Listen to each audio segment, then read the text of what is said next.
शेर और चूहे की कहानी। एक बार की बात है, किसी जंगल में एक शेर रहता था। वो जंगल का राजा था और सभी जानवरों से डरते थे। एक दिन एक छोटा सा चूहा शेर की गुफा में घुस गया। चूहे को अपनी गुफा में घुसते देख शेर बहुत गुस्सा हुआ और उसने चूहे को पकड़ लिया। शेर ने कहा, तुमने मेरी गुफा में घुसकर मेरी निजता का उल्लंघन किया है, मैं तुम्हें मार डालूंगा। चूहा बहुत डर गया और उसने शेर से माफी मांगी।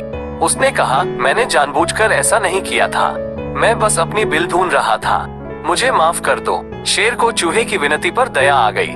उसने चूहे को जाने दिया। चूहे ने शेर से कहा, मैं आपको कभी नहीं भूलूंगा कि आपने मुझे माफ किया। एक दिन मैं आपकी मदद जरूर करूंगा।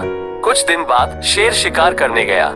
वो एक जाल में फंस गया। शेर बहुत परेशान था। वो जाल से बाहर निकलने की कोशिश कर रहा था, लेकिन वो सफल नहीं हो पा रहा था।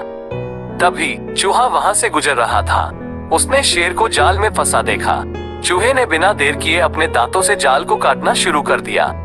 कुछ ही देर में चूहे ने जाल को काटकर शेर को आजाद कर दिया। शेर को चूहे की मदद से आजाद होते देख बहुत खुश हुआ।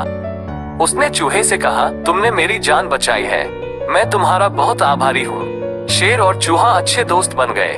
उन्होंने एक दूसरे से वादा किया कि वे हमेशा एक दूसरे की मदद करेंगे।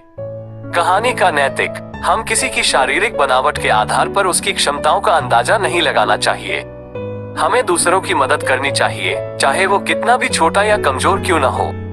जब हम दूसरों की मदद करते हैं तो हमें कभी नहीं भूलना चाहिए कि एक दिन वे हमारी मदद कर सकते हैं।